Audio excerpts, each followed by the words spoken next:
Terima kasih pengerusi majlis, barisan hakim yang bijaksana, guru-guru yang dihormati dan seterusnya hadirin yang disayangi sekalian.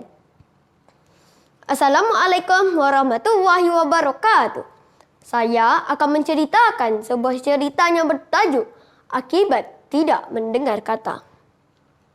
Di tepi sebatang sungai, tinggal seekor ibu itik. Itik itu mempunyai 2 ekor anak, iaitu Midi dan Miki. Midi dan Miki sangat nakal.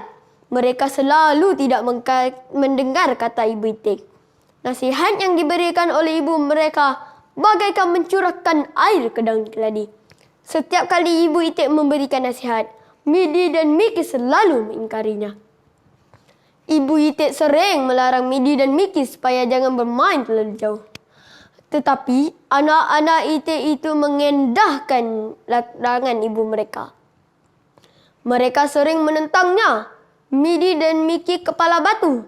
Tetapi mereka tidak mengendahkannya. Mereka pun berlari keluar menuju ke kawasan banjir.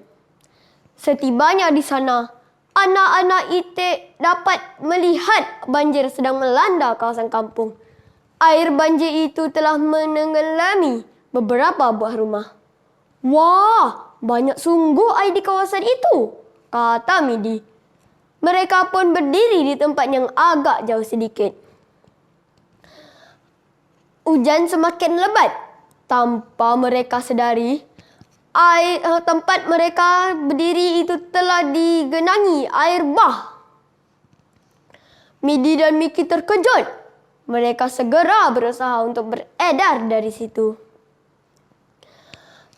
Tetapi sayang, Midi dihanyutkan air. Mereka saling menjerit meminta tolong. Tolong!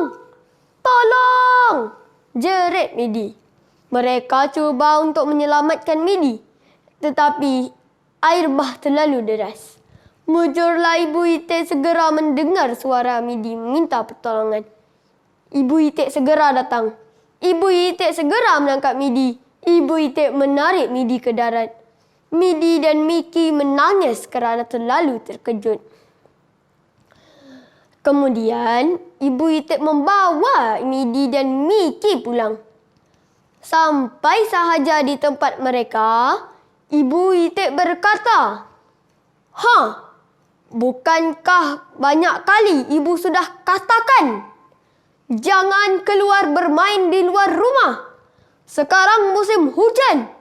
Banjir boleh berlaku bila-bila masa sahaja. Midi dan Miki hanya tunduk apabila dimarahi oleh ibu mereka. Mereka sedar bahawa mereka telah menyusahkan dan melakukan kesalahan kepada ibu mereka. Namun demikian, mereka tidak serik. Pada keesokan harinya, ibu itik melarang anak-anak itik keluar dari rumah. Ibu itik ada mendengar kabar angin bahawa ada seekor ular besar telah keluar dari hutan. Kamu berdua, janganlah keluar dari rumah. Ibu ada mendengar cerita bahawa seekor ular besar telah keluar dari hutan. Ular besar itu akan memakan kamu jika kamu melanggar arahan ibu. Namun begitu, Midi dan Miki tidak juga mengendahkan nasihat ibu mereka.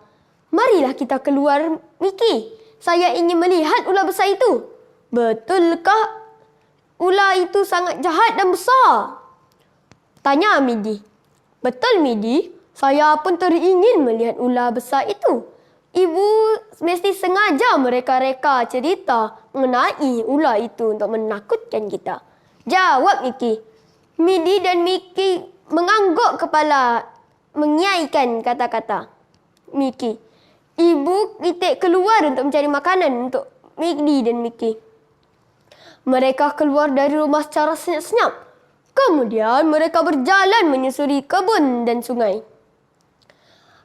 Tiba-tiba, Midi dan Miki terlihat ada sesuatu benda bergerak di bawah semak. Tidak lama kemudian, kelihatan kepalanya sangat menakutkan. Ternyata, itulah kepala ular. Wah, besarnya ular itu! Jerit Miki. Midi dan Miki terpegun melihat ular itu. Sejurus kemudian ular itu mula mengalihkan pandangannya ke arah mereka.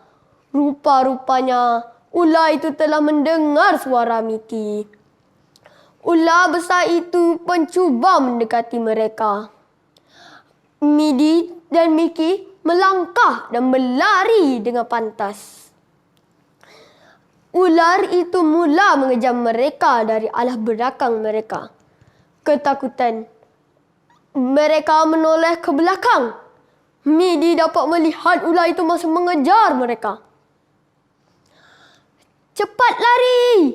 Saya takut ular itu akan menelan kita, teriak Mickey. Saya juga takut, jerit Midi. Rupa-rupanya ular itu lebih pantas dibandingkan dengan Midi dan Mickey. Ular itu berjaya menangkap Midi. Ular itu membelit badan Midi. Midi menjerit-jerit meminta pertolongan. Tolong! Tolong! Jerit Midi. Malangnya, Midi telah ditelan ular besar. Mickey tidak mampu untuk menolong Midi. Ular itu terlalu besar untuk dilawan. Mickey mengintai kelibat ular itu menelan Midi. Mickey menangis mengenang Midi. Mickey menangis dan ketakutan sepanjang jalan pulang ke rumah. Mickey segera mencari ibu itik. Mickey menceritakan kisah Midi ditelan oleh ular besar itu kepada ibunya. Sebaik saja ibu itik mendengar cerita itu, ibu itik pengsan lalu jatuh sakit. Ibu itik selalu sahaja teringatkan Midi yang telah mati ditelan ular. Ibu itik tidak berselera untuk makan. Tubuhnya kurus, badannya menjadi semakin lemah. Ibu, maafkan saya. Kami berdosa kerana tidak mendengar nasihat ibu, kata Mickey. Mickey menangis tersesak-sesak meminta maaf daripada ibunya. Tetapi tangisan Mickey sudah tiada berhenti lagi. Ibu itik semakin lemah. Beberapa hari kemudian, ibu itik pun mati. Midi menguburkan ibunya di tepi sungai. Sejak itu, tinggallah Mickey bersendirian. Mickey sering menangis mengenangkan Midi dan ibunya. Setelah itu, Mickey pun meninggalkan tempat itu dengan membawa hatinya yang pilu. Pengajaran cerita ini ialah kita janganlah menderhaka kepada ibu kita. Kita perlulah sentiasa mendengar nasihat yang diberikan oleh ibu kita. Ibu kita mengharap agar kita hidup dengan bahagia dan selamat. Jika kita tidak mendengar nasihat ibu kita, nescaya akan menyesal. Terang bulan di malam sepi, cahaya memancar ke pangkal kelapa. Hidup ini buatlah bakti kepada ibu dan juga bapa. Sekian, terima kasih.